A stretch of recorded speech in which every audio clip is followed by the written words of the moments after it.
Remasters. It seems you can't scroll for 3 seconds in an online marketplace without seeing one. Whether that be a re-release or re-release of one of your favorite games, sometimes even a re-release. Thank you, Todd. Very cool. That's right, folks. Longtime owner Mr. Todd Howard is opening a new game called Skyrim Anniversary Edition. What inspired you to build a 6th Skyrim? right next door to the original? Money! Not to be confused with remakes. When a game is built almost entirely new again, remasters are an update to an existing game. Sometimes called a definitive edition, director's cut, special edition, or any other buzzword subtitle the industry pumps out. These remasters often boast new features, better optimization for current PC systems, and better graphics that take advantage of current gen consoles. This video will be covering the following subjects: how I think remasters and remakes should be defined, how remasters miss the point, a segment challenging my definition on remakes and remasters, the importance of video game preservation, a solution to help with video game preservation, how video game preservation is threatened, and lastly, the shortcomings of ports from the 6th and 7th console generations. I will of course be providing examples of good and faithful remasters throughout the course of the video, as well as illustrating the importance of them. Part 1. Defining remasters. In essence, here's how I like to define these terms. A remake takes a pre-existing concept and builds an entirely new game from it. Whether or not they differ a lot or not at all, these games are made on a different engine, with new code, visuals, everything. This has led to some truly fantastic reimaginings. Final Fantasy VII Remake and more recently Resident Evil 4 are noteworthy examples. A remaster, on the other hand, takes a pre-existing game and enhances various aspects, providing things like graphical updates, new features, and bug fixes. But at the end of the day, it is still built upon an existing game. The Witcher 3 Complete Edition, for example. I know these terms get confused and conflated a lot, so I thought I'd set the record straight before beginning, as I'll be talking about remasters specifically for the majority of this video. To further make clear why I like to define things this way, we can just look at the actual words used here. The terms of master and remaster most likely come from audio production. Mastering is the process of putting the final touches on a piece of audio, resulting in a master version, ready for distribution. The prefix re means again or back, so when applied makes remaster, which is to take an already released and mastered piece of audio and redo the audio mastering process. Now, to make something is to create something, and to remake something is, you guessed it, to make something again, to recreate something. Now sure, the context that the word remake is used in is what determines how much of something is remade and how much of it was already made. However, when used in video game jargon alongside remaster, it's clear that they should delineate two different things. So, to remaster, repeat the mastering process on a pre-existing game, and to remake, recreate a game from scratch using pre-existing ideas and concepts. Remasters often vary wildly in quality, with some being fantastic facelifts, like that of the GTA 5 8th gen ports, and the aforementioned Witcher 3 Complete Edition. Now yes, while GTA 5 8th gen is a port, not a remaster, I consider it a pseudo-remaster of sorts, due to how heavily it was enhanced in the process. For those of you who don't know, a port simply refers to when a game has been ported from one platform to another. This sometimes involves drastic changes, as we'll see later in the video.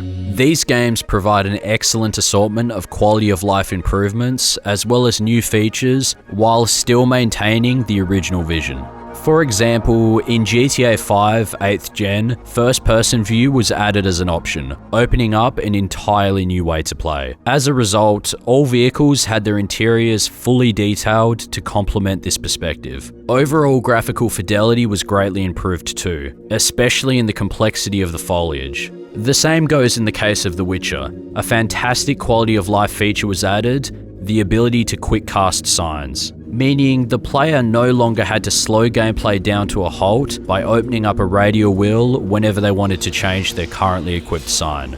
You now hold it and then all the face buttons or L2 become your signs. Combine this with a myriad of unintrusive graphical improvements that stay faithful to the originals, and these games really do become the definitive way to play. While others are irredeemable dumpster fires, so bad not even the most nostalgic player could enjoy them.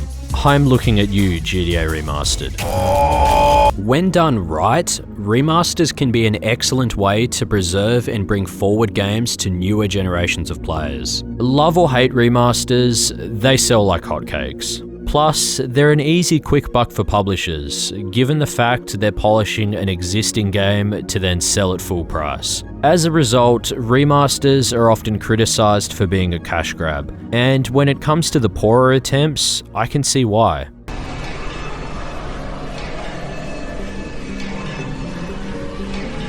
But my issue isn't solely with the jank of some remasters, though that's certainly an issue. Remasters, they just miss the point.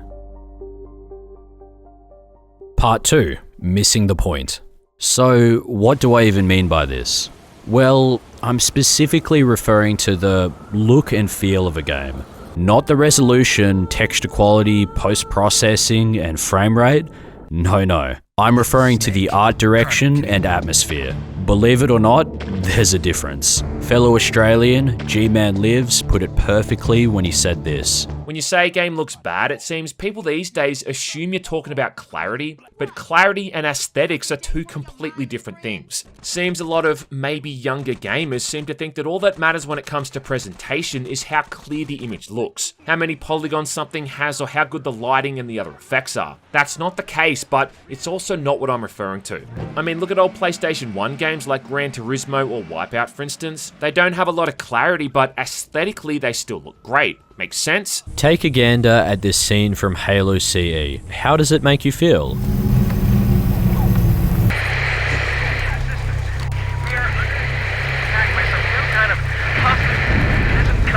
Isolated?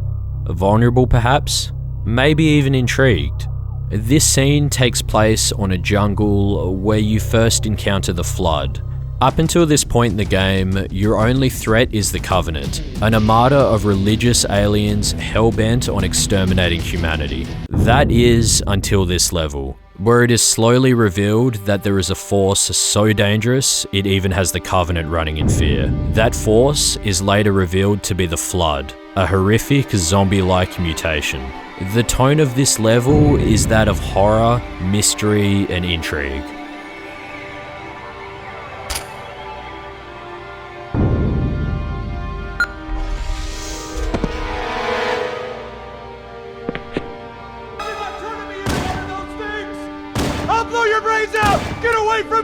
Now look at the anniversary graphics.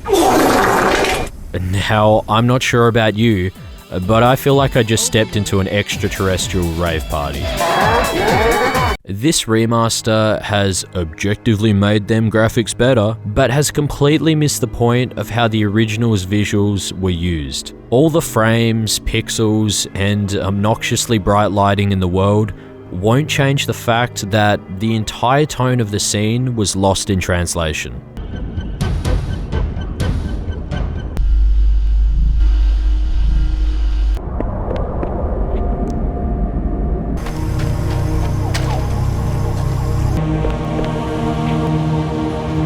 Important side note, but for those of you who don't know, after Halo Reach, their 5th and final installment, series creator Bungie parted ways with Halo, leaving a new company, 343 Industries, to take on the reins. This would eventually lead to some drastic and highly contentious art style changes, as well as the remasters I'm talking about now. though technically the remasters were both developed in-house and outsourced. Several of the levels in this remaster suffer from overly bright lighting. Truth and Reconciliation and Two Betrayals are a couple of the worst offenders for me. Both levels take place at night, thus they have appropriate cold and dark lighting and atmosphere, and both levels get completely shat on by 343's choice of lighting.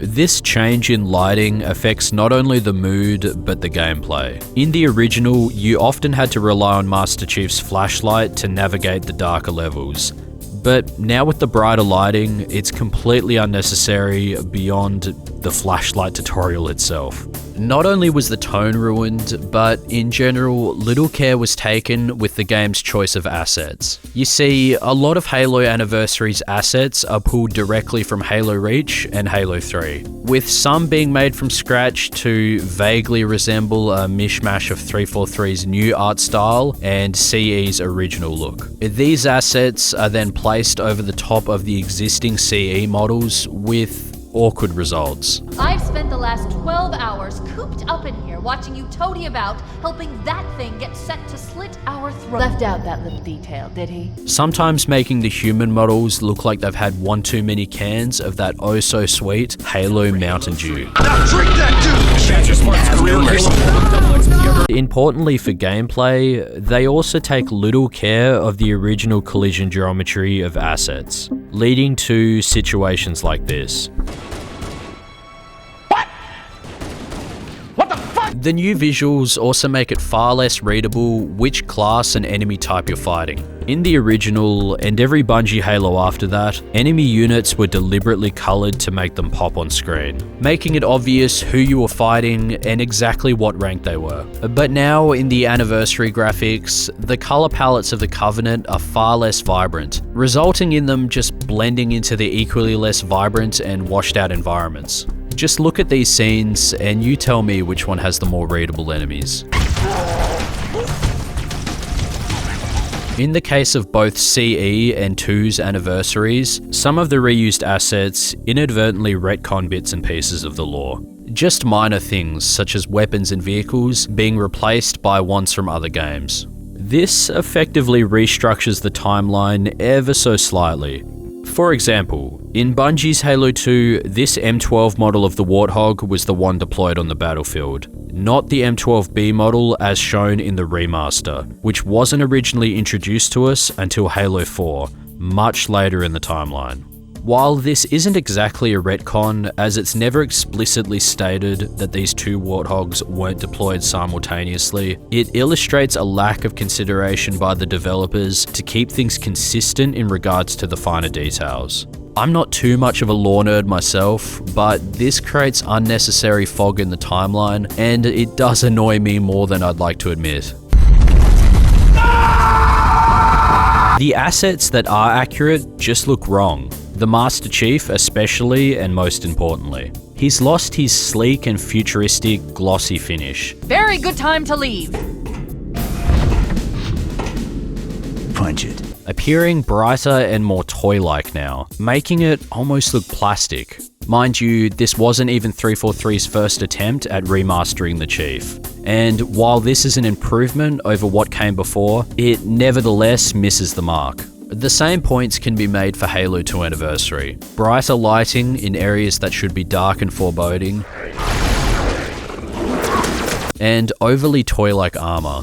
I will say though that far more effort has been taken here. A lot of the lighting and overall tone is spot on, and more care has been taken for the underlying geometry of objects. There's less assets reused from other games, with 343 opting to redesign several characters and weapon models. The ODSTs, grunts, and elites look fantastic. Though I do like the elites, they've received the same treatment as the Chief. When compared to their original Halo 2 versions, they've lost their characteristic gloss. That characteristic gloss I keep going on about is really something I think expands to the entire design language of Halo 1 and 2. Specifically the Covenant, the CE iteration of Chief, and various other aspects dotted throughout. Pearlescence, glosses, rounded edges, and minimal use of intricate detail are all characteristics of this design. One that became more absent after Halo 2, as the graphical fidelity and art style shifted over time. If I had to define it, it would be like Halo's Y2K aesthetic, if you know what I mean. Something very specific to the time. It also had that liminal space kind of feel, more so in the multiplayer maps. Here's some examples of just what the hell I'm rambling on about. The CE Chief and elites from both games, as I've mentioned, a vast majority of the Covenant tech, most noteworthy the plasma pistol and plasma rifle in CE, the UNSC Warthog and escape pods, the CE Magnum, even as far as the water and architectural design in some of the multiplayer maps in CE. The list goes on. In the remasters, it wasn't even attempted to retain this design aesthetic, making me wonder if the developers were even aware of it. The plasma pistol and plasma rifle now resemble their later iterations. They've got a flat, dull purple finish now, and that hexagon pattern that just screams, "Hey, look at us, we're futuristic," something you've no doubt seen in countless sci-fi verses.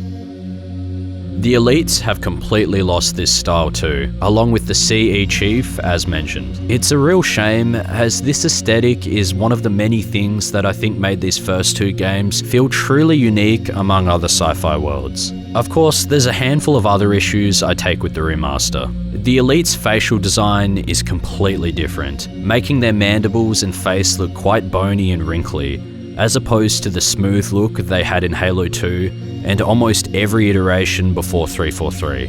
The grunts now appear more like their future iterations instead of retaining their CE and Halo 2 style. A handful of environments like ambience, for whatever reason,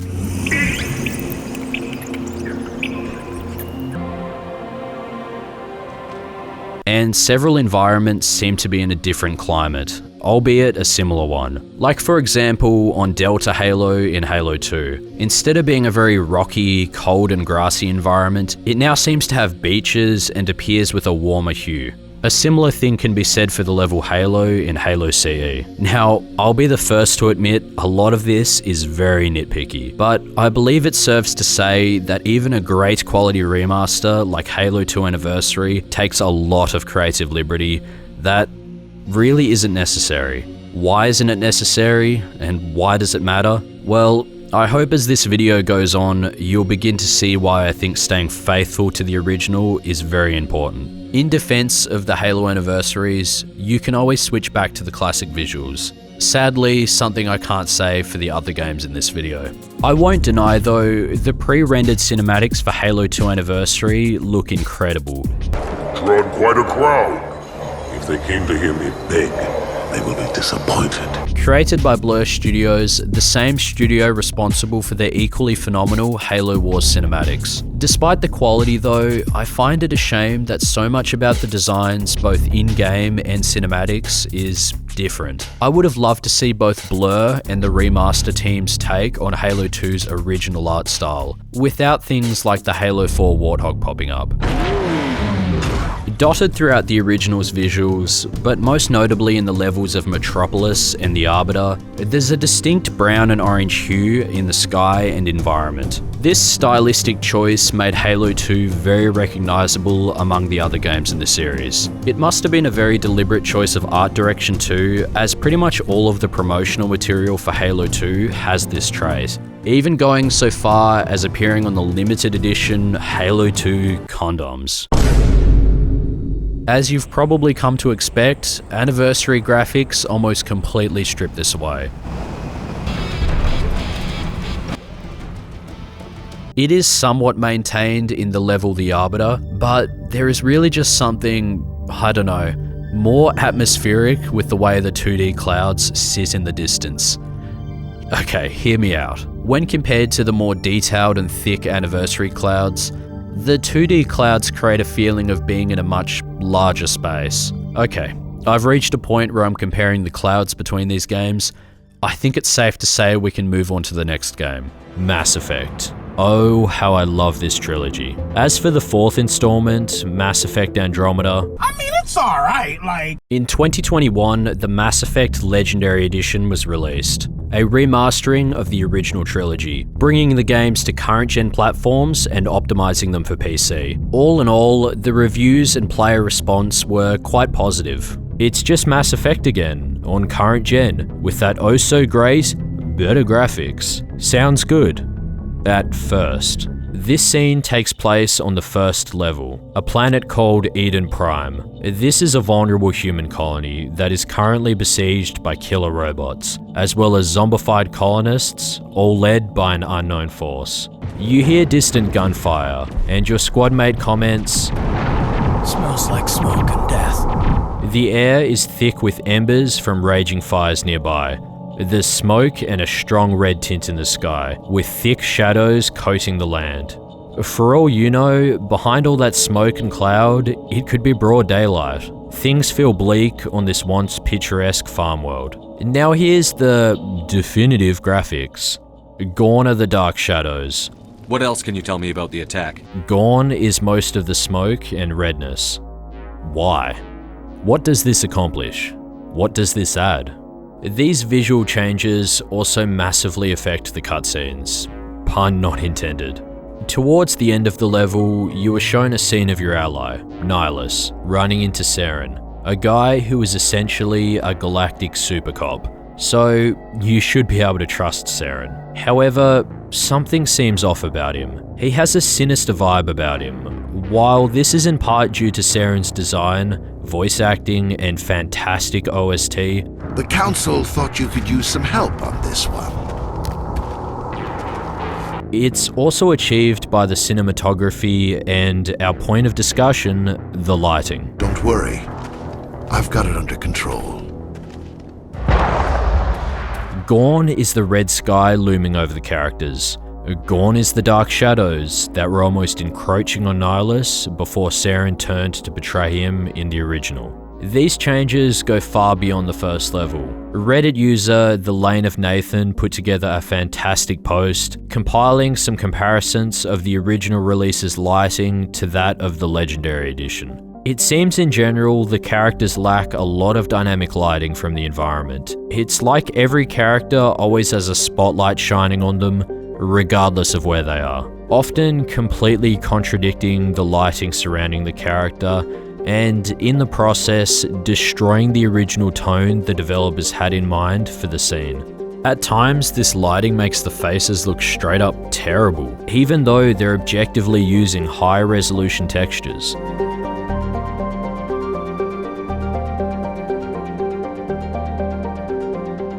Speaking broadly, the original Mass Effect's artistic direction in both its music and visuals take heavy influence from 1980s science fiction.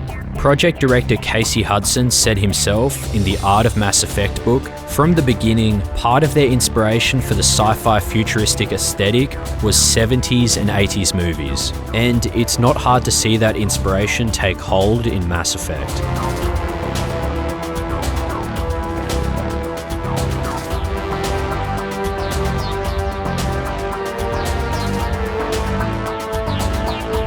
You see this in the bright neon and lens flares akin to Blade Runner, the Thresher Moors on Uncharted Worlds akin to Dune, and the dark looming atmosphere of Saren and the Geth, reminiscent of depictions from Terminator.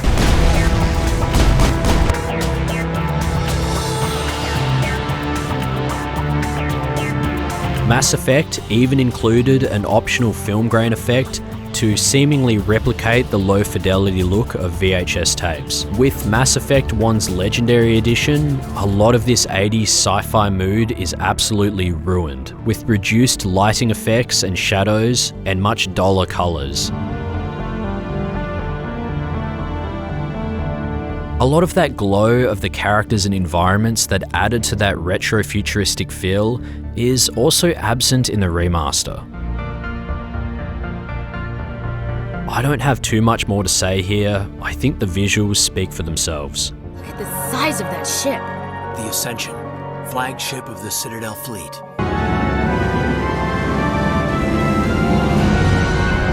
Would it help if I brought in some power cells from the Normandy? Can't stop to talk. I have to deal with the water shortage. Is there anything I can do? I enlisted right out of med school. Interactive virtual intelligence, though the majority of officers serve in the war. How'd you end up joining the Alliance?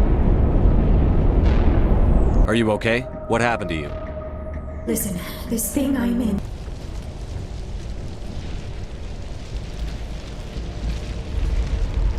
Surrender. Or don't. That would be more fun. The Normandy isn't equipped to land in exploding volcanoes. They tend to fry our sensors and melt our hull. It is more a feeling derived from a half-century of dedicated research. One minor pet peeve I want to quickly mention is you can find a handful of thumbnails across the Legendary Edition that haven't been updated. So they're still using the original game's assets, creating a very minor but irritating inconsistency. Well, at least to me, but I'm the kind of person to talk for 20 minutes about the texture of a character's face, so take this complaint with a teeny grain of salt. This sort of thing is an inconsistency I see across loads of remasters, and it drives me nuts. What does that say about me? I don't know.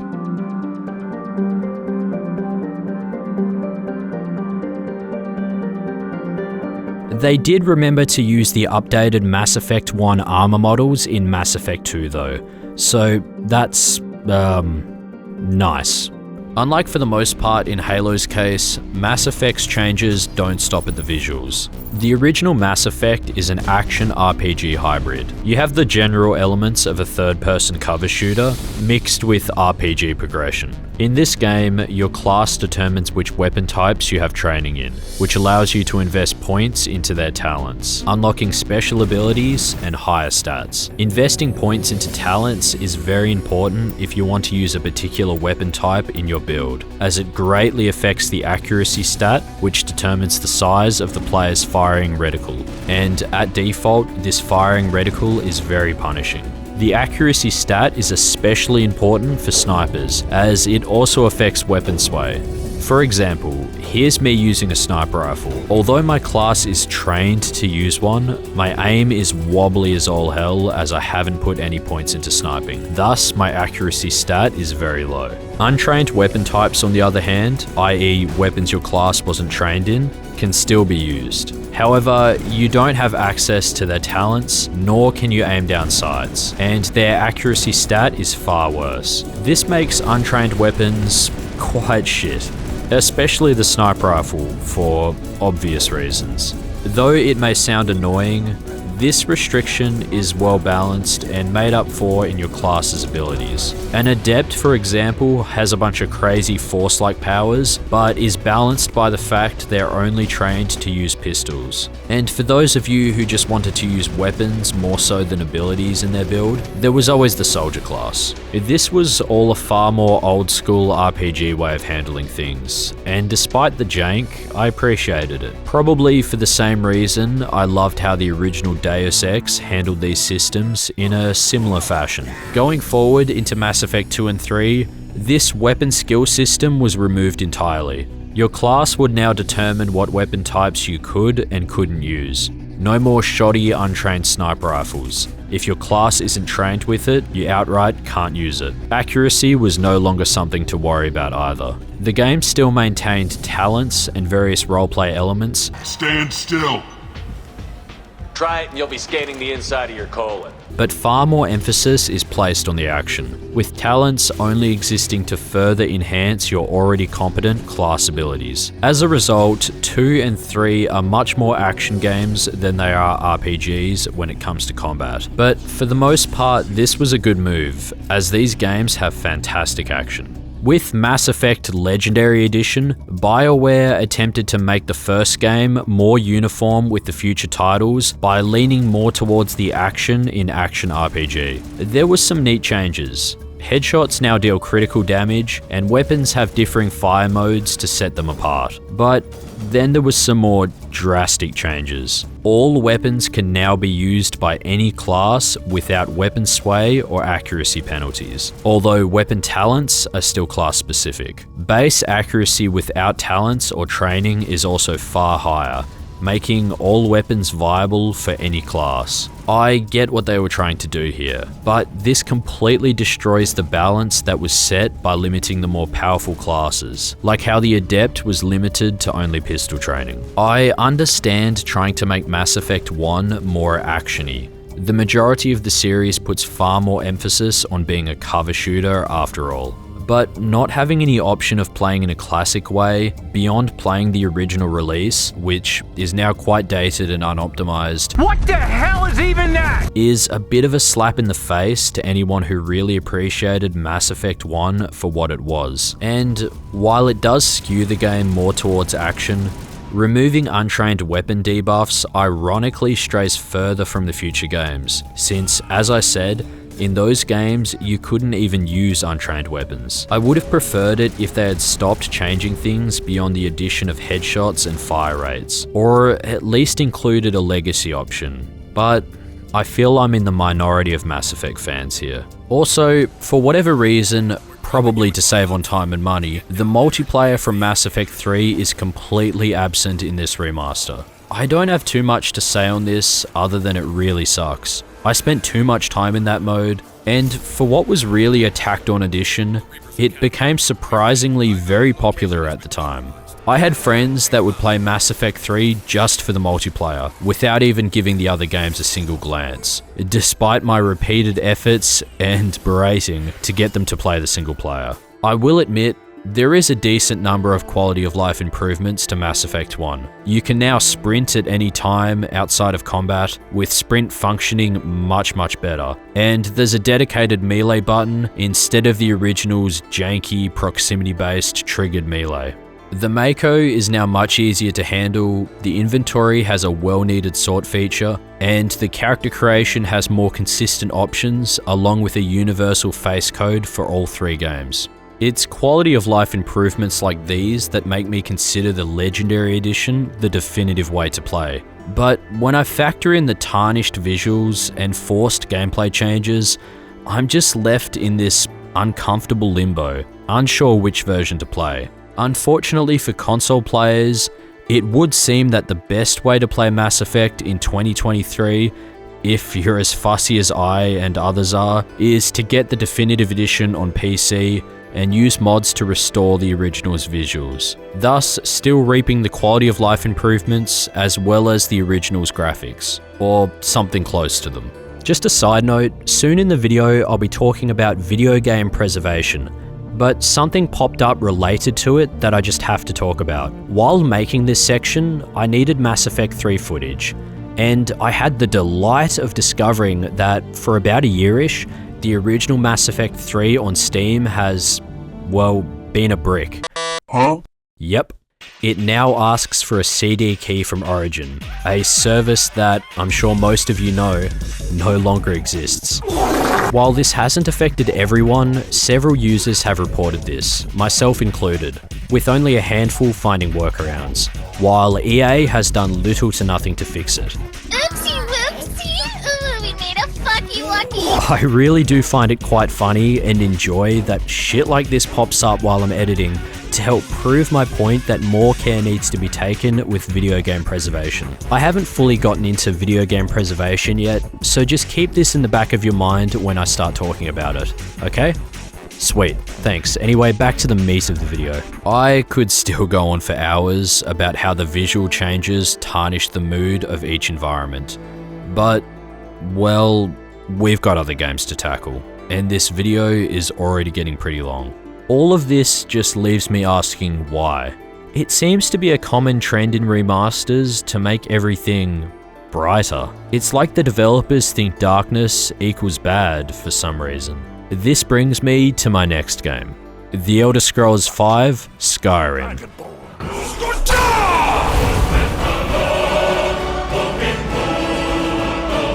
Like many of you, I've played an unreasonable amount of Skyrim. I can't quite articulate what exactly possessed me to do so yet. That's why that question will probably, very likely, be the topic of my next video. No it won't. Sorry, Future Rogue here. I've got to get cracking on my Phantom Liberty video because this video took way too long. So see the end of this video for a channel update. I have a little story to tell, one that actually inspired the creation of this video. I was looking to do a playthrough of Skyrim for the purpose of my next video. I wanted to have a 99.9% vanilla experience of the game, so I could for the most part authentically experience it the way I did back in 2011. My options were to either play the original Skyrim on PC, also known as Skyrim Legendary Edition or Old Rim, or play the remaster, Skyrim Special Edition, also known as New Rim. First, I tried Skyrim Special Edition. It ran great, played great, and looked great. Hot diggity dog! This place is magnificent! But something felt different. So I booted up Old Rim, and after comparing the two, it was obvious. New Rim, despite having high resolution textures, God rays, depth of field effects, and a myriad of other enhancements, had a completely different take on the lighting. The land feels warmer, sunrises are brighter, during the day there's a strong orange tint saturating everything, and at night a bright blue tint. I can't really argue, it's beautiful, but it's not Skyrim. Skyrim is a harsh and cold tundra. Beautiful, warm and bright vistas can be found to be sure, but they're much fewer and farther between than in New Rim. This is what makes it all the more special when you do stumble upon them, after hours of hiking in the cold. Compared to the original, the lighting also just looks washed out. Gone is a lot of the depth in the shadows, which is especially apparent at night. The intense orange and blue tints of the day and night respectively overshadow any interesting colour variety in any given scene, making the landscape look bland. But above all else, the one aspect that was a deal breaker for me was the nights. What the hell is even that? Skyrim, to me, has always had this ethereal feeling, which the nights especially evoke. I have fond memories of wandering the wilderness, occasionally looking up to see the stars twinkling above me, along with the two moons, Massa and Secunda. It was gorgeous. The forests and mountains in the distance were dark and foreboding. But the darkness also made them mysterious, and knowing they housed all kinds of crazy adventures made the unknown exciting. Encountering a wandering NPC would spark both intrigue and caution, as I couldn't entirely make out who they were from a distance. Going back to New Rim, it's Halo CEA all over again. The shit has become a rave party. Nighttime is almost bright enough to pass off as an overcast day, and to top it all off, as I mentioned before, there's this hideous blue tint saturating everything. You can barely even see the stars anymore. Gone is a foreboding yet intriguing ethereal atmosphere. As I said before, I can't help but think that devs, when remastering, just see darkness as bad. Everything must be bright as hell. No shadows, no color depth, one tint, bleh. Now, all this talk of remasters has me wanting to make one of my own.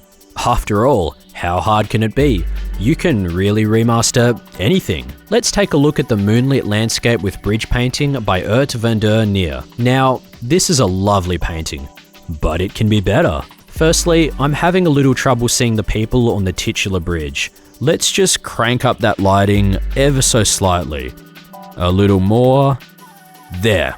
Perfect. Ah man, just look at all those wonderful layers. You've got the sky, then the clouds, then the buildings, water, bridge, and finally the trees. It's beautiful, but that's far too noisy with all that gross definition and colour. Let's just slap a nice big blue tint over everything. To unify things, you know? Mwah! Chef's kiss. It's perfect. Obviously, I'm taking the piss, but do you see what I mean? Little care is really taken into consideration with the original vision of these landscapes, with the layers, how they all interact with each other, the color palette, how that all blends together to make the landscape pop and communicate a certain atmosphere. None of it is taken into consideration. It's like they're applying some kind of Instagram beauty filter over the landscape. So I chose to play Old Rim then, right? Well, no. Skyrim 2011 runs like an obese elephant on modern systems. Even with fan patches, it has its hiccups. In my experience at least. I'm no modding expert. New Rim on the other hand runs great out of the box. The game runs on a 64-bit engine rather than old Rim's 32. I won't pretend to understand exactly what that means, but it allows for more complicated mods, more characters on screen at once, and more physics objects. Oh, you're a wizard? I mean, you cast that spell just now. Overall, on a technical level, New Rim is superior. So, I should just mod New Rim to look like old Rim then, right? Problem solved. Skyrim has countless mods. This should be easy. Well, no. After dozens of searches, I still couldn't find any mods to faithfully restore the lighting from old Rim. I could attempt to recreate it with various lighting mods, but these had meh results. Making the nights darker, for example, just made everything darker. For my next video to analyze the feeling Skyrim gave me all those years ago, my playthrough had to be visually the same as old Rim. So I ended up talking to people on the Skyrim modding Discord. Despite the friendly advice of most, it led nowhere. There was one user who was utterly baffled that I would even think of playing vanilla Skyrim. He said things like, "And Rogue? Fuck Skyrim bad nights. Can't see shit. I like seeing my game. My nights are like this," and proceeded to post screenshots of what I can only describe as, well, a red light district looking rave party. He said to me, "You will play old Rim for the sole reason of a sky?" To which I said, yes. Yes, I will. I don't mean to be a dick here. I just think this interaction highlights a large group of players, in gaming in general, that just either don't notice these changes or don't care. And that's a real shame. It's sort of why I'm making this video in the first place. While I do see the odd comment express the same sentiments that I do about artistic changes, I feel they're a small minority in a sea of players who don't care. I eventually solved my dilemma. Here's how for those interested, as I still don't think there's any tutorials out there. Firstly, I downloaded the Skyrim Special Edition E&B series framework. Don't worry, you just need the E&B series. You won't actually be adding any lighting mods to it. Once installed, there are literally two options to retain the original lighting. Use original post-processing and use original bloom. You also want to turn off lens flares as E&B series adds them by default. Lastly, I made a few small tweaks to the night sky to make the stars truly pop. These changes will restore the lighting to that of old Rim, or something very close at least, as I can't tell any difference based on my comparisons. In the end, I was lucky enough to figure this out. But with some games, enjoying the original experience isn't nearly as accessible as this. Dark Souls.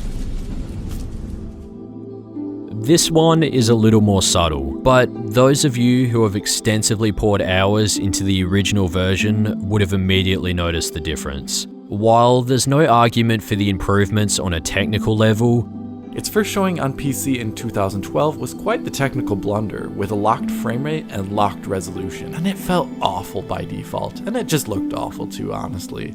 And also, getting that game to a fluid 60 FPS was not really easy. As shown here in this video, a Ryzen 1700X at 3.9 GHz cannot reach a stable 60 FPS, which is out of the question CPU-wise unless you have a really high-clocked Intel chip. Better FPS, resolution, texture quality, effects. Despite all of this, something is lost. The armors no longer have that stark shine. Environments are a bit brighter and shadows are reduced, resulting in blander overall lighting.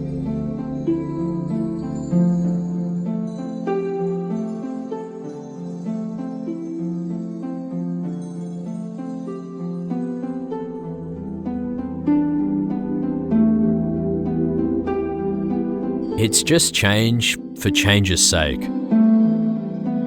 Now sure, you could just go play the original, if you happen to own it. See, From Software have decided for you that Dark Souls Remastered is the definitive way to play Dark Souls 1 by removing the game from Steam entirely. And as it's not even on GOG, your only options are those shady CD key sites, buying a copy from sites like eBay, who are notorious for scalping and upping prices unreasonably, or...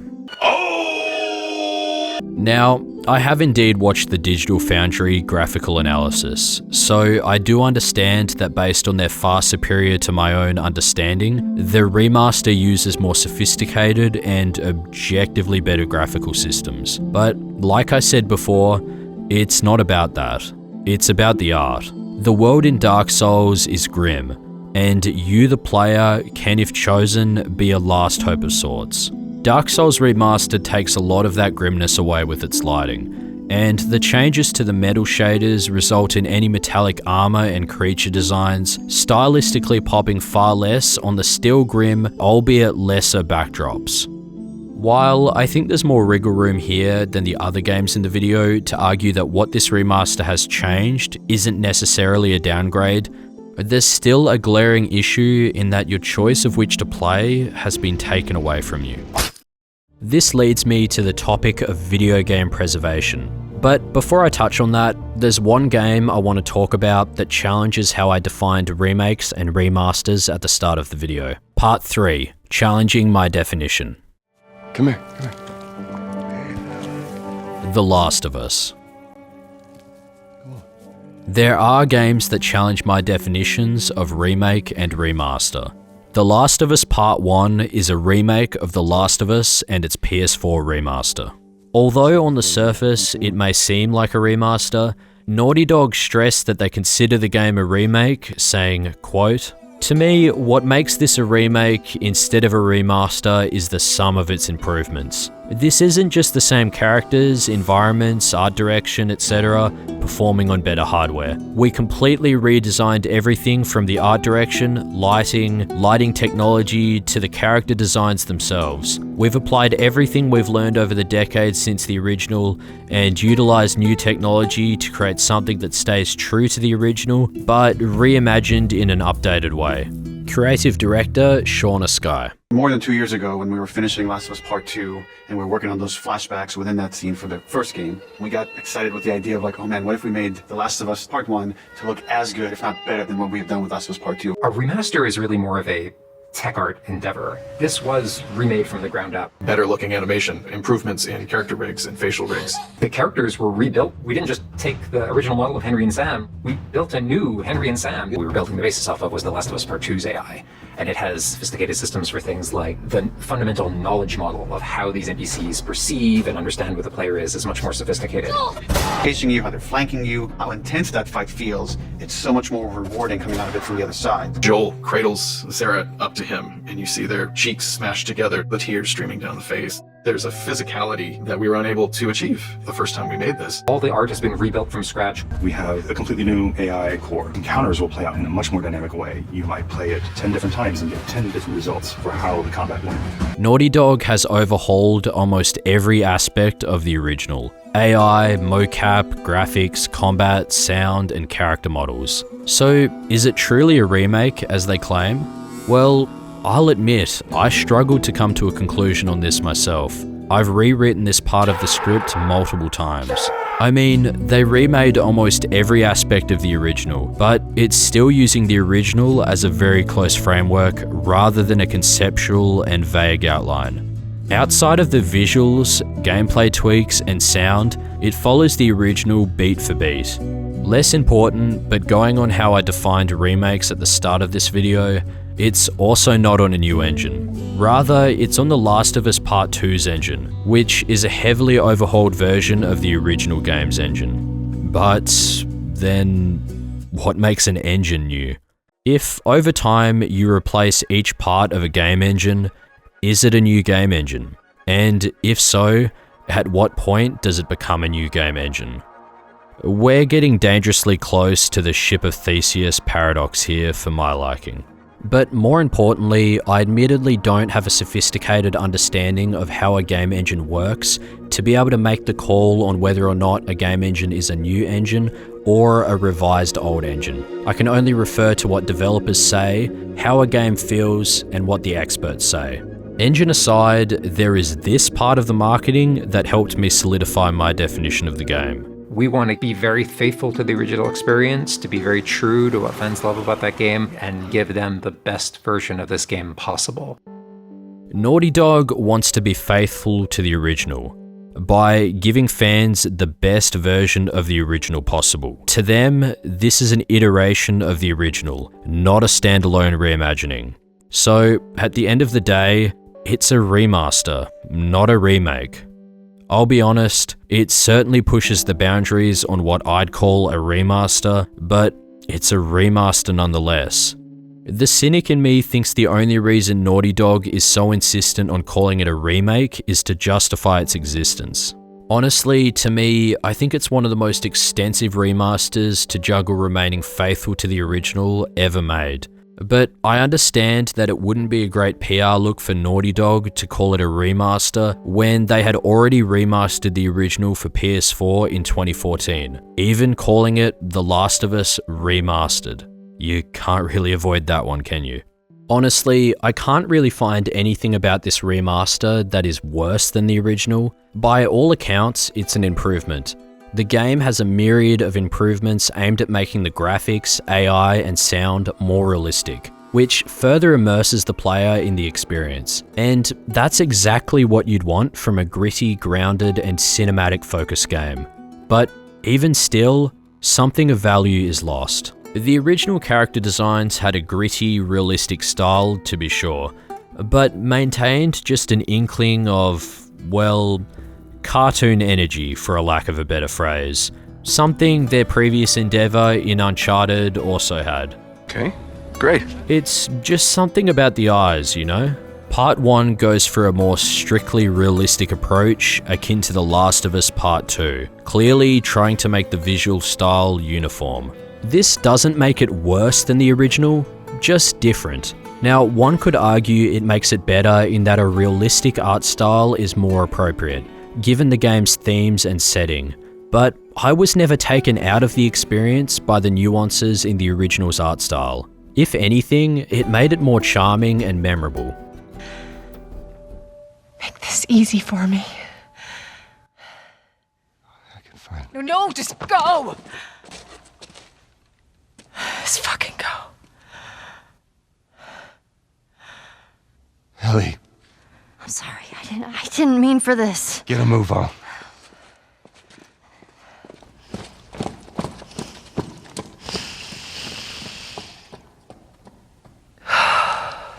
On the other hand, I understand wanting to unify the design across these two games, but not everything has to be consistent.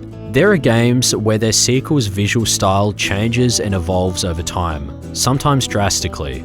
All this serves to do is make both games all the more memorable in their own right. Naughty Dog aren't trying to retain the look of the original. After all, as they say, it's a remake, not a remaster, so fair enough. But given how similar the original is, the remake runs the risk of one day replacing it, especially as the remake is stylistically more uniform with Part 2, and I'd hate for that to happen. I bring up The Last of Us not to determine which version I think is better or worse, but to challenge my definitions of remake and remaster. To me, it's a faithful and very good remaster. So why don't I struggle to define other remakes and remasters? Simple. Other remakes are so wildly different and newer from their original counterparts that it would be impossible to mistake one another. Point in case, this scene from Metal Gear Solid and its remake Twin Snakes. While they share the same dialogue, the remake has some additions. You live in Alaska too. You know of the World Eskimo Indian Olympics? Yeah, I know it. Must be a real threat in the muck duck eating contest. Meanwhile, in the remake,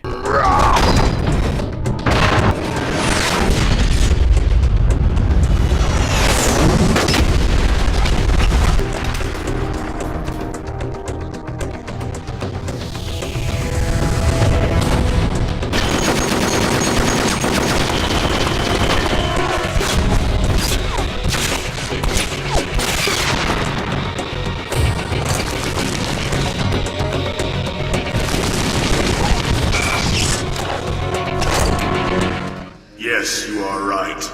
But there is another event that I excel at. Meanwhile, in the remake,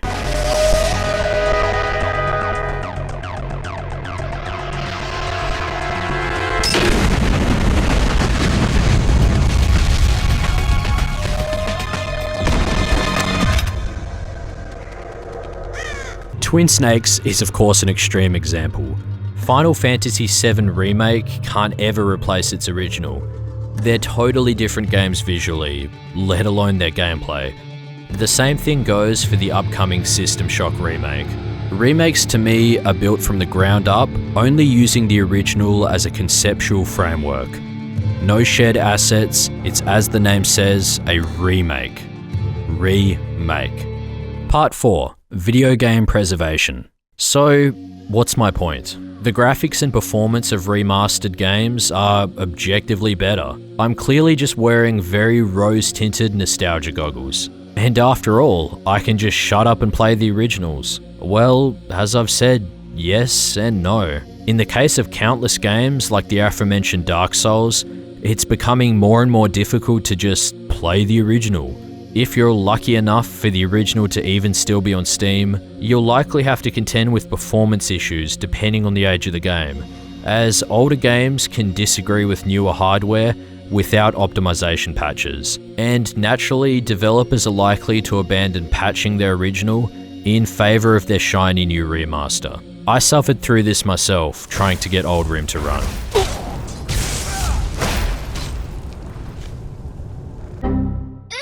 Darksiders 2, Sleeping Dogs, Metro 2033, Metro Last Light, Deus Ex Human Revolution.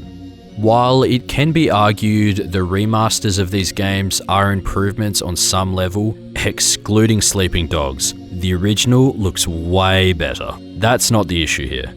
The issue is one of video game preservation. These are all games that, like Dark Souls, are no longer available for digital purchase due to their creators trying to force you to play their shinier, newer, and objectively better versions. They're not impossible to obtain. Like I said, I can hunt down shady CD keys, but they can be troublesome. Actually, funnily enough, I already experienced the pain of CD keys in the making of this video. I bought what was advertised as a CD key for the original Deus Ex Human Revolution, only for it to be a director's cut CD key according to Steam. There goes $7 Thanks G2A.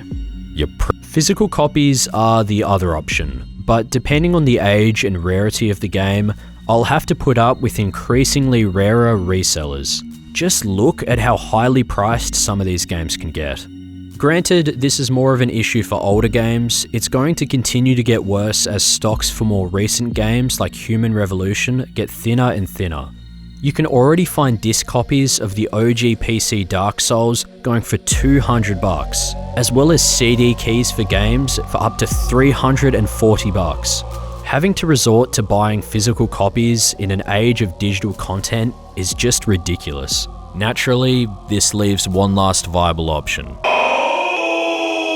For legal reasons, that's a joke. There is another solution. If the game you're chasing happened to come out on console, you can emulate it on PC.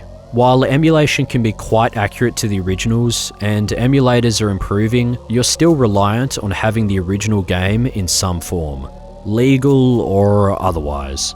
See, while it's legal to use an emulator, they don't come with system BIOS or games as they are illegal to copy and redistribute. So you're technically supposed to source from your own physical console and games.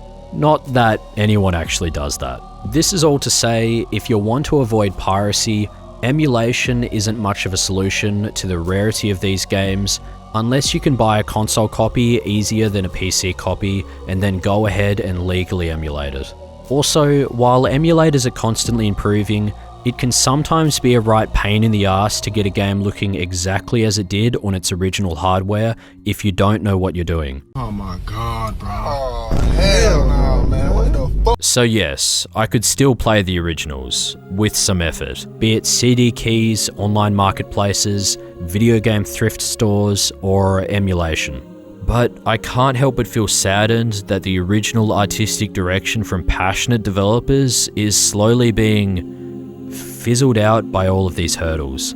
While the newer remasters, with less care taken to maintain the integrity of the original vision, are being propped up for newer players to experience, sometimes never even aware of the difference. There may one day be a time when more people remember your childhood favourite game for what it was reimagined as, rather than what it was originally intended to be. And that just sucks. A lot of love and passion goes into remastering. Sometimes even from the developers that created the original. I won't deny that. I also won't deny that there are good and faithful remasters out there. The Witcher 3 Complete Edition and GTA 5's 8th gen ports, as I mentioned at the start of the video. The Last of Us Part 1 is a fantastic and faithful quality too, even if it's considered a remake. Another one is Deus Ex Human Revolution, an immersive sim featuring multiple playstyles that unfortunately had boss fights that funneled the player into only one. This was one of the most common complaints about the game. Its remaster in the form of the director's cut remedied all of this, while also adding New Game Plus and some quality of life changes. It's by most accounts a faithful improvement, depending on how you feel about the removal of the game's iconic piss filter. Okay, so I'm writing this much later. I was including Director's Cut as a positive remaster, but upon further research, it seems even this is a mixed bag. The DC has all the pluses I mentioned, but it has a lot of bugs and stuttering issues for some users, myself included. Probably hardware it doesn't agree with. It had these issues at launch, so it's not just modern hardware. Some have claimed it's because it's a shoddy backwards port from a Wii U release, though I couldn't find any confirmation. It also looks arguably worse at points. If you're interested, I highly recommend checking out this blog post by Cookie PL Monster. He's gone in depth with studying the graphics while restoring the gold filter from OG HR, and he's pointed out numerous things like missing lighting in the remaster. I did notice in my own gameplay some weird visual bug going on here that wasn't in the OG. Don't know what that's about. I could probably research this more and talk a lot more about it, but I really need to get this video done. Both have positives and negatives, I suppose. Not that it really matters what you think. Remember, the original has been wiped from existence.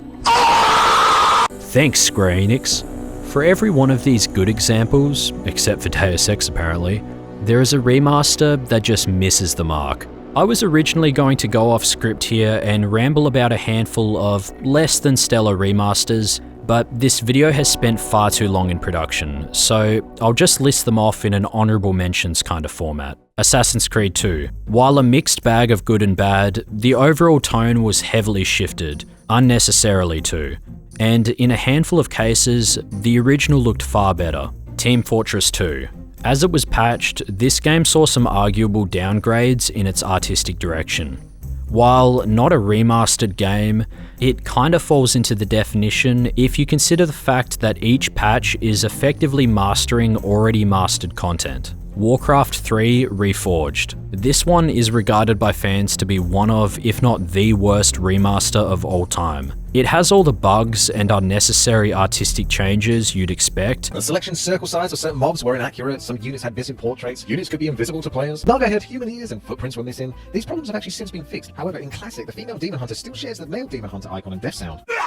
Each and every single OG model stood out in their own style, shaping and silhouette. Overall, I'm just not a fan of this more gritty, overly detailed, realistic approach from Reforged. It just doesn't work well in an isometric top-down RTS game that can support dozens if not hundreds of units on the battlefield, with colour palette that is a blend of dark and grey, making unit readability difficult. But what really makes it egregious is that when it was released, it replaced the original Warcraft 3 client, forcing players to install Reforged. Now, that's pretty scuffed on its own, but to top it off, Reforged removes numerous features, some integral from the original, with no option to go back. You can find and install the old client, but you can no longer purchase a copy through Blizzard, leaving your only option to CD keys and the thing that starts with P. Also, of course, online play is no longer supported in the original. The Outer Worlds, Space's Choice. This was one of those Game of the Year, all DLC included type of releases. However, they tweaked the original style quite a bit, as if it was a remaster, Yet this was released only a mere 3 years after the original, and at least on launch, it actually ran worse and even looked worse at points.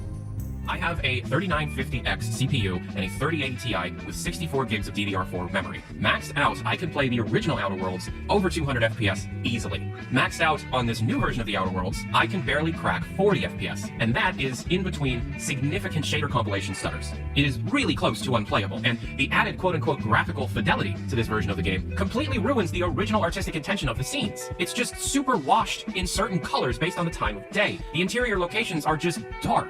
It was not made with any kind of love. I suppose what I want is more preservation of the original games. Part 5. A solution for video game preservation.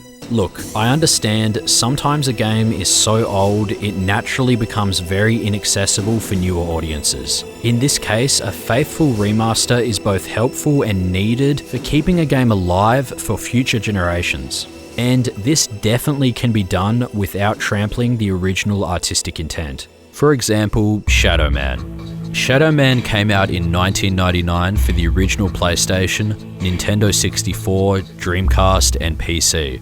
It was available on Steam and GOG until, you guessed it, the remaster came along and replaced it. Sure, you could always hunt down a console copy, but how many people do you know still have a PlayStation, let alone a Dreamcast or Nintendo 64? So, for the game to be brought forward to PS4, Xbox One, Switch, and PC in the form of a remaster is an amazing act of video game preservation. For me, that's the undeniable positive of remasters. But in the process, a lot has changed through objective quality improvements to textures and effects. The original 4 releases of Shadow Man each varied greatly in both visuals and performance due to hardware differences and limitations. On a performance level, the worst and best were the PlayStation and PC versions respectively, but on a visual level, each had its own charm. The PlayStation version being much darker, giving an appropriate, much gloomier feeling to the dead side, but lacking some detail. The PC and Dreamcast versions possess a stark orange tint that the PlayStation and N64 versions, for whatever reason, don't.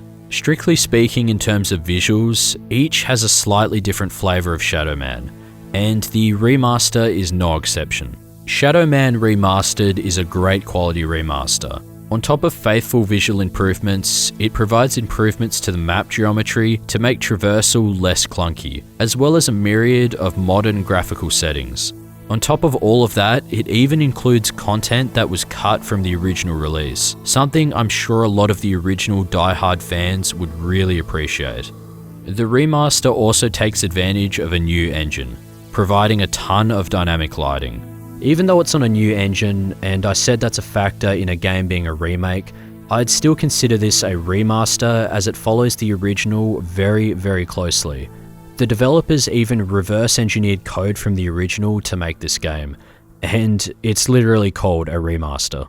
So once again, we have a remaster that looks different.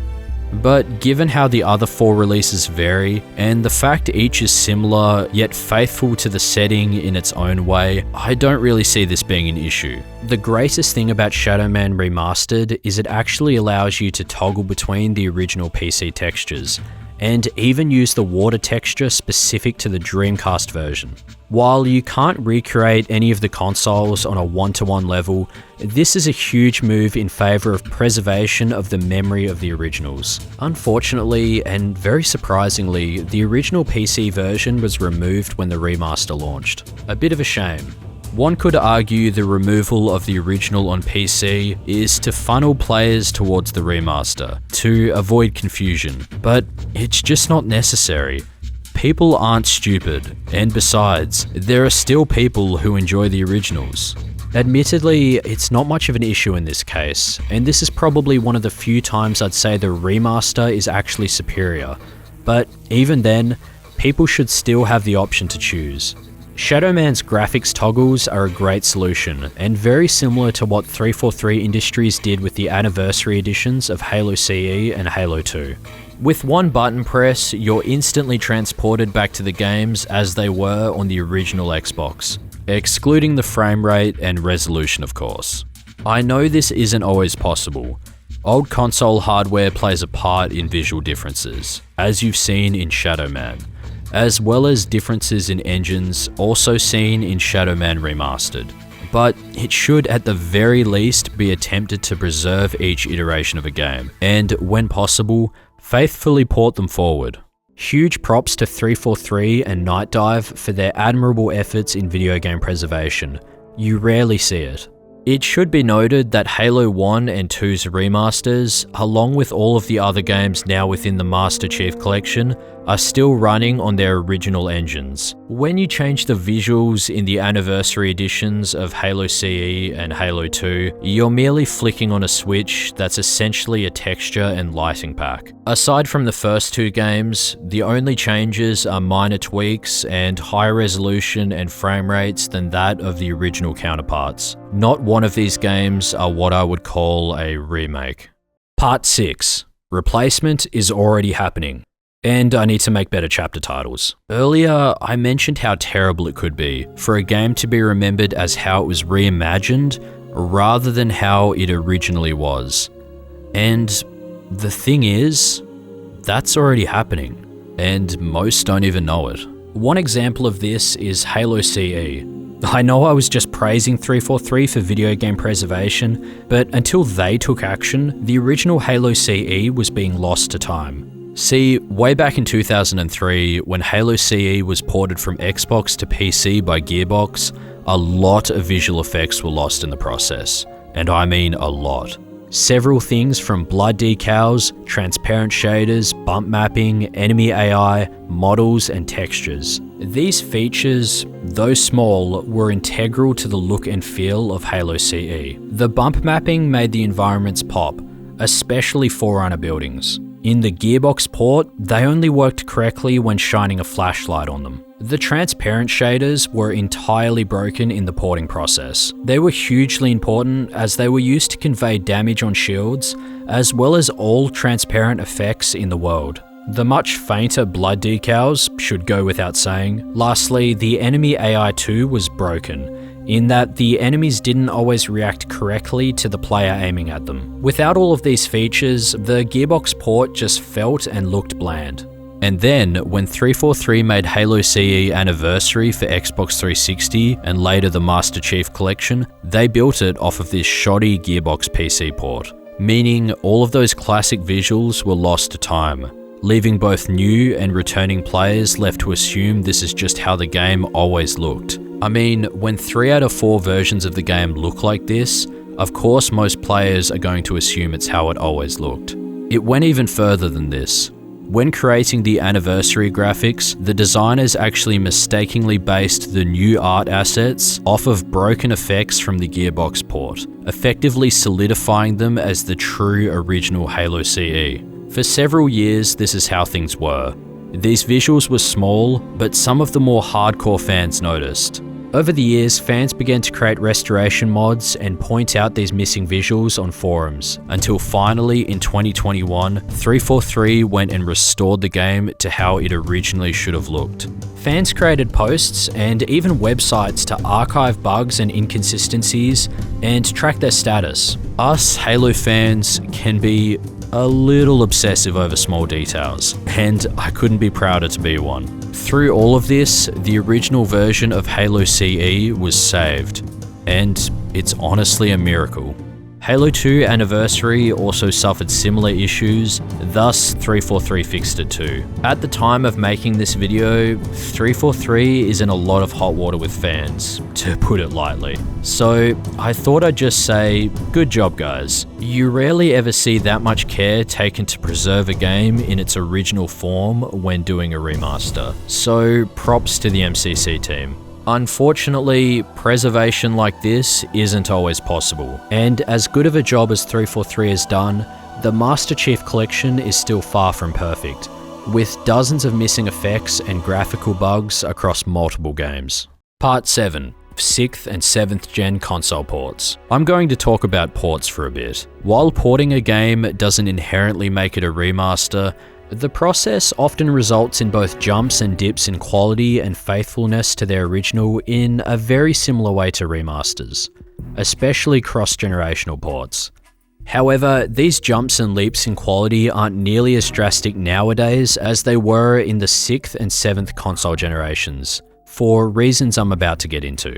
Metal Gear Solid 2. Here, we see a great deal of missing effects in Metal Gear Solid 2's PC and Xbox ports that were unfortunately inherited into every following port, like what happened with Halo, essentially rewriting the game's history, you know?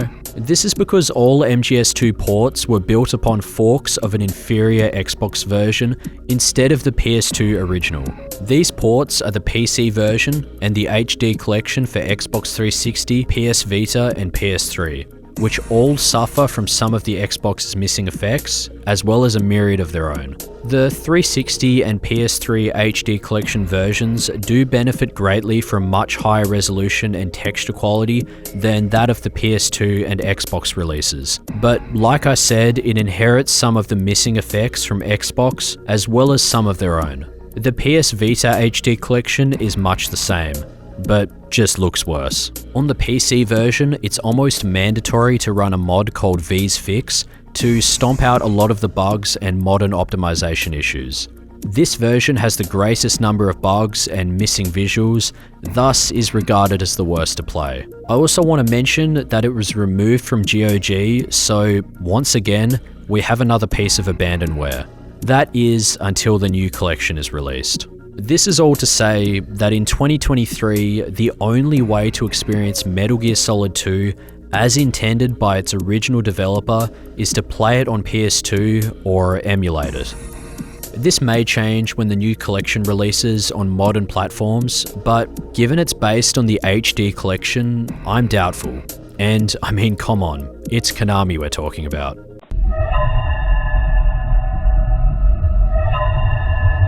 Some games that were released on the PlayStation 1 and 2 relied on very specific proprietary hardware features to pull off certain visual effects. Effects that are difficult to replicate exactly as they were on different hardware. Not impossible nowadays, as we can see on modern emulators with a little effort and understanding, but at the time, clearly a challenge for devs. The Xbox, on the other hand, was much more like a PC in its architecture. This is my guess as to why devs would typically opt to port from Xbox versions rather than PS2 versions, as we see with MGS2, even though MGS2 originally released on PS2. Take Silent Hill 2, a horror masterpiece characterized by its thick fog and unnerving atmosphere. While its ports aren't exactly remasters, they provide an excellent demonstration as to why replicating games from older generations can be difficult. The PS2 original is widely considered the best version. However, the Xbox port has various graphical improvements, such as a higher resolution and more dynamic flashlight illumination. Yet still, the Xbox port has its shortcomings, like lower quality audio and FMVs, and occasional stutters. Most notably though, the Xbox has far less fog, something very important to the atmosphere of Silent Hill. This is because the PS2 version's graphics were so entwined with the PS2's hardware that when it came to the Xbox port, things like fog and lighting could only be replicated, and replicated imperfectly at that. There is also a PC port, which is considered the worst of these three releases.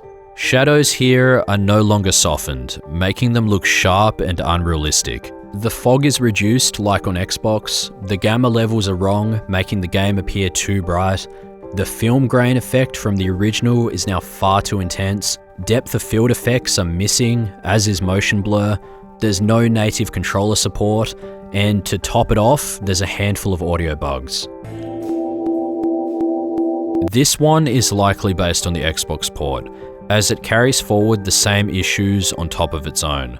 Now, you can already see just how much was lost when porting just 2 platforms away from the PS2. Even now, a full 21 years later, a team of modders are still trying to make SH2 PC look like its original PS2 counterpart. Still, all this time later, the only way to experience SH2 in its original appearance is by playing it on PS2 or emulating it.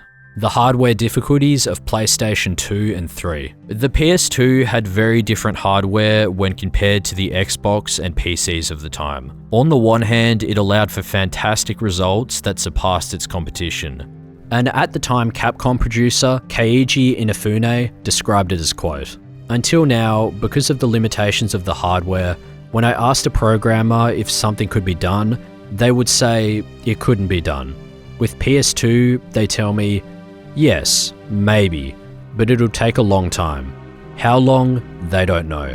So now as a producer, my dilemma is, what do I do? Do I let them go with the concept without knowing how long it'll take to implement it? In a sense, there are no hardware limitations now, and there is now a large learning curve for programmers.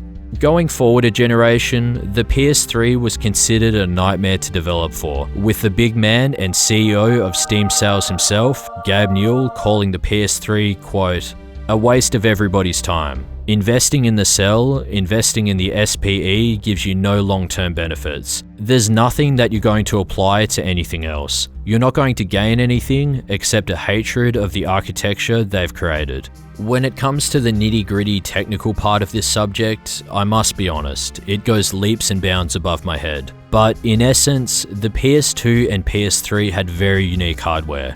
Games built from the ground up on them often looked and played fantastically, but porting them accurately to Xbox, Xbox 360 and PC was a nightmare. Likewise, games made on PC or for the Xbox 360 when ported over to PS3 ran terribly. The Skyrim PS3 port is a notable example, with piss-poor frame rate and more bugs than is normal for a Bethesda game.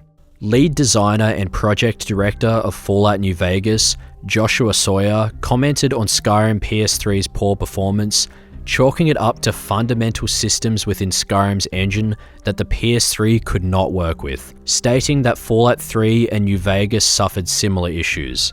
Bethesda's vice president of marketing, Pete Hines, later refuted Joshua's claims, stating that he never worked on Skyrim. But given that New Vegas runs on an earlier version of Skyrim's engine, Bethesda's track record of lies and deception, 16 times the detail, and the fact that to this day, Skyrim PS3's issues were never fully resolved for all users, I'm inclined to believe Joshua. I feel I've done a disservice not fully explaining the technical aspect, so if you'd like to learn more, I recommend these excellent videos by Modern Vintage Gamer. He breaks down exactly what makes the PS2 and PS3 so problematic yet powerful. Given these examples, you can see why porting games from PS2 and PS3 to future platforms while maintaining 100% accuracy could cause issues. But this only really excuses games released on PS2 and PS3. As far as I'm aware, you don't really hear about developers struggling to accurately port games between consoles past the PS3 generation. Of course, excluding that recent Last of Us PS5 to PC port. I'm willing to bet that with enough time, resources, and expertise, most modern games can be accurately and faithfully ported and remastered. Now, I know what some of you are thinking. I'd be amiss if I didn't mention, like almost every game in this video, Silent Hill unfortunately got some terrible remaster treatment. While not a remaster by name, the Silent Hill HD collection is a 7th gen port of Silent Hill 2 and 3 developed by Hijinks Studios. Doing a quick Google, I found a handful of Reddit threads of new players asking what makes this HD collection so bad, to which players would promptly respond with this infographic level breakdown. Everything from the lighting, depth of field, texture, fog, it's all wrong. Not just wrong to the PS2 standards, but worse than all the ports thus far. I'm not sure whether to chalk this up to the incompetence of a third-party developer or the difficulty of accurately porting a PS2 game, but I imagine it's a mix of both. An inexperienced third party without the budget to do such a great game justice. And yet again, we have another example of a remaster doing the original a disservice. Thank God the Silent Hill community are so vocal about the inferiority of this collection. It hopefully has stopped any chance of this being how people remember Silent Hill 2 and 3. In conclusion, I often hear people clamoring for devs to remaster this game or that game. I used to play a lot of Halo, so it was often people begging 343 for a Halo 3 anniversary. Whenever I hear this mentality, I shudder to think what will become of my dearly beloved childhood games.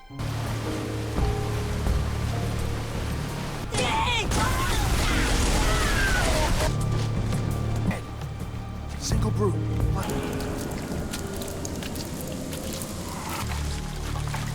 The smallest changes to textures and lighting affect the tone of a game. Whether you know it or not, it's part of why you originally fell in love with the games you played. The original Max Payne wouldn't be the same without its gritty lighting and grungy textures, would it? The tone is important. I know due to hardware differences, new programmers, budgets and time constraints, it's not always possible to port things accurately. But like with movie director's cuts, if you can't do it right, why do it at all? Well, whether I like it or not, we need remasters. Old games won't always run as they should as computers and consoles evolve. Plus, there's clearly a demand for remasters. I just want these works of art to be preserved and accessible for newer generations of players without tampering with the original artistic intent. That's all. I hope I'm not alone in this. Thanks, friends. This was meant to be a bit shorter than my previous video, and I mean, I guess it was, sort of. The plan was originally to do a video on Skyrim and then Phantom Liberty, but upon playing Skyrim Special Edition, I noticed all of my frustrations with remasters, which spiraled into this video. I had hoped to then do my Skyrim video afterwards, but this one has taken so long that Phantom Liberty is already out. So rest assured, those of you that enjoyed my Cyberpunk 2077 video, I am indeed working on a follow-up video on PL. I want to accelerate my video production, but as I work a full-time job outside of YouTube, it's difficult to get these long-form video essays out. The goal is to one day do YouTube full-time, which is where you guys come in. Any and all support helps a ton in reaching that goal, even just liking, commenting and subscribing. Lastly, I want to thank all of you for watching, and an extra big thanks to those of you who donated to my Patreon. Chaos, Patrick A, Utsuma, and Doggoplex. Your generosity is truly inspiring. As I've said before, I will never stop making content. It's often said to me that making it on YouTube is a pipe dream, and while that's true, I don't really care. I'm going to make it on here, mark my words. Until next time, friends, thanks for watching.